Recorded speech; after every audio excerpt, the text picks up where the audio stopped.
Монгол Улсын их хурлын дарга Зандаагийн их болдод өчигдөр улсын их хурлын гишүүн уянг боловчлуу нарын нэр бүхий 20 гишүүн Монгол Улсын ерөнхийдөө сайхан билгийг огцруулах тухай саналыг өргөн мэдүүлжээ. Монгол Улсын үндсэн хуулийн 25 дугаар зүйлийн 1 дэх хэсгийн 6, улсын их хурлын тухай хуулийн 7 дугаар зүйлийн 1 дэх хэсгийн 3, засгийн газрын тухай хуулийн 4 дугаар зүйлийн 2-т заасныг тус үндэслэн Монгол Улсын ерөнхийдөө сайхан билгийг огцруулах саналыг ийхүү өргөн барьсан байна.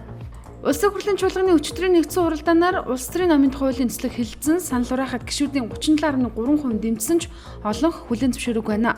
Монгол Улсын ерөнхийлөгчийн санаачлан боловсруулсан энэхүү хуулийн төсөлд намыг бодлогын нам болгон өөрчлөх, намын санхүүжилт нь ил тод байх, нам өмчгүй байх, 3000-ээс доош хүн амтай суманд намын анхан шатны нэгжгүй байх зэрэг томоохон бодлогын заалтууд туссан байсан нь сөрөг хүчний эсэргүүцэлтэд нэлээд тулсан юм а. Улс төрийн намын хуулийг шинжлэх шаардлагатай байгааг улс төрийн намууд 2010 оноос эхэлж тавьж ирсэн. Үүнтэй холбоотойгоор Монгол Улсын ерөнхийлөгчийн хамгийн газар холбогдох судалгааг эхлүүлсэн бол улсын хурлын 2012 оны улсын хурлын сонгуулийн дараа бүрдсэн улсын хурлаас уг хуулийн төслийг боловсруулах үүрэг бүхий ажлын хэсгийг баяр цагт гишүүнээр ахлуулан байгуулж ирсэн юм а.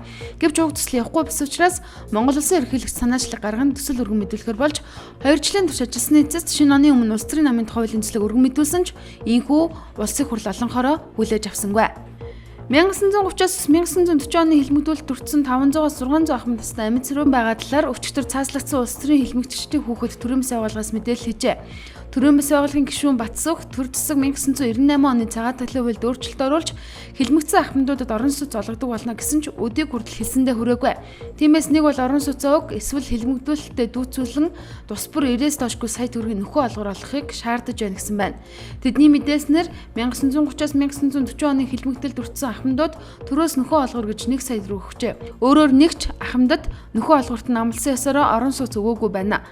18 аймгийн 50 сумд өвлжилт хүндэрсэнтэй холбогдуулан малчид иргэдэд түргэн тусламжийн үйлчлэгийг цаг алдахгүй хүргэх шаардлага үүссэн. Одоогоор 14 аймгийн 15 сумд түргэн тусламжийн машин хэрэгтэй байгаамаа. Энэ асуудлаа улсын онцгой комисс анхны уралдаанаараа хэлэлцээд шаардлагатай хөрөнгөийг шийдвэрлэж өгөх хүсэлтэд засгийн газарт гаргасан. Иймээс засгийн газар энэ 7 өдрийн ээлжид хуралдаанаараа дээрх аймгийн асуудлыг хэлэлцэж эмнэлэгт улсын нөөцөөс олгох УАЗ 2269 маркийн автомашины хуваарийг баталж түүнийг нөхөн бүрдүүлэхэд шаардлагатай 600 сая төгрөгийг засгийн газрын нөөц сангаас гаргахаар шийдвэрлэжээ.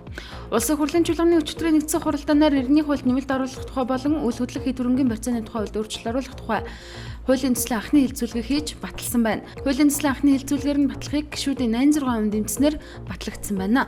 Уг хууль батлагдсанаар арилжааны банкуд ипотекийн зээлийг үргэлжлүүл олгох хууль эрх зүйн орчин бүрдэж байгаа юм.